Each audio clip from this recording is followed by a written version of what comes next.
یہ بھی بہت اچھی بات بیٹے نے کہی۔ اسلام میں بہت سی چیزیں ایسی گھسیڑ دی گئی ہیں جن کا کوئی وجود نہیں۔ اب یہ میثاق مدینہ بھی اتنا مشہور ہے کہ اب میں نے کہا کہ یہ بے بنیاد ہے تو آپ حیران ہوں گے، ہے بے بنیاد، کوئی معاہدہ آپ نے نہ یہودیوں سے کیا نہ یہ۔ آپ شکریہ ادا کریں ان لوگوں کا جو ہر روایت کو جانچتے ہیں کہ اس کا سورس کیا ہے، کہاں سے شروع ہوئی ہے، بیان کنہوں نے کی ہے، وہ معتبر ہیں جھوٹے۔ اب مدینہ یونیورسٹی کے ایک استاد ہیں ڈاکٹر اکرم ضیاء العمری، ان کا بڑا احسان ہے ہم پر کہ ہم جو کتابیں پڑھتے تھے سیرت النبی شبلی نعمانی کی یا حکم سب غلط ملت اس میں تھا، جو روایت آئی لکھ دے گیا۔ اس نے حدیثی بنیادوں پر کہ راوی پرکھ کر پوری طرح سیرت النبویت الصحیح، رسول اللہ کی صحیح سیرت، اس کا ترجمہ اردو میں کر دیا خداوند کلیار صاحب نے۔ وہ آپ پڑھیں، جتنی ایسی غلط باتیں ملائی ہیں دلیل سے ان کو رد کیا کہ ساری گھسیڑی ہوئی ہیں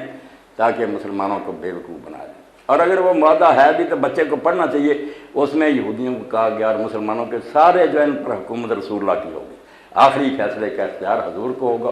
باقی ان کو جو حقوق ہیں کہ وہ اپنے مذہب پر رہیں گے ان کی جان میں، یہ تو ہم دیتے ہیں، غیر مسلم ہمارے ساتھ ہوں گے، ہم مذہب نہیں ان کا تبدیل کرائیں گے۔ قائد اعظم اگر یہ بات کہتے ہیں کوئی بات نہیں تھی، مگر انہوں نے کہا نہیں، اب حکومت کی نظر میں مسلم غیر مسلم کوئی شے نہیں، پاکستان بن جانے کے بعد ادھر کے سارے لوگ بھارتی ہیں، مذہب کا کچھ، یہاں بھی مذہب کسی کا کچھ ہے، پاکستانی ہیں، سب کو حقوق مساوی ہیں۔ حالانکہ بچہ جو میں نے دین کے بارے میں کہا اسلام دین ہے، یہی جرم ہے کہ یہاں چیف جسٹس کافر بنے، کارنیلیس نیک ہے یہ بات چھوڑیں، غیر مسلم قاضی اور قضات اور وکیل، جو پہلا ہی قانون کا جو وزیر تھا گندرات منل جو فائلیں لے کر بھاگ گیا، وزیر قانون کافر۔ مسلمان حکومت میں تو آپ پڑاسی نہیں رکھ سکتے، میری باتیں آپ کو تلخ معلوم ہوں گی، وہ ایک نظریاتی حکومت، جیسے سوشلسٹ حکومت میں سرمایہ دار جو ہے نا جو کیپیٹلزم کا حامی کوئی ملازمت نہیں اس کو مل سکتی، وہ نظریہ ہے، وہ اگر اپنے نظریے کے خلاف کرے گا تو منافق ہوگا، اور نظریے پر عمل کرے گا تو حکومت کا وفادار نہیں ہو سکتا۔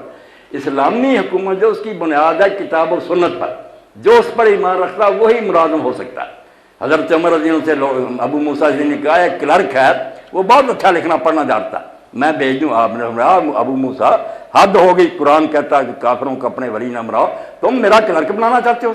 مگر یہ باتیں تب سمجھ میں آئیں گی جب اسلام دین ہوگا کہ وہ ایک نظریاتی حکومت ہے، اس میں وہی عہدے سنبھالیں گے جو اس نظریے پر ایمان رکھیں گے، دوسروں سے ہم بہت اچھا سلوک کریں گے، ان کی ضرورتیں پوری کریں گے، ان کے مسکینوں کی بھی مسلمانوں کی طرح مگر حکومت چلانے میں ان کا کوئی دخل نہیں ہوگا۔ وہ حکومت چلائیں گے دو صورتوں میں سے آپ بھی جانتے ہیں، ایک ہوگی یا وہ منافق ہوں گے کہ دل سے نہیں قرآن و سنت کو مانتے روٹی کی خاطر،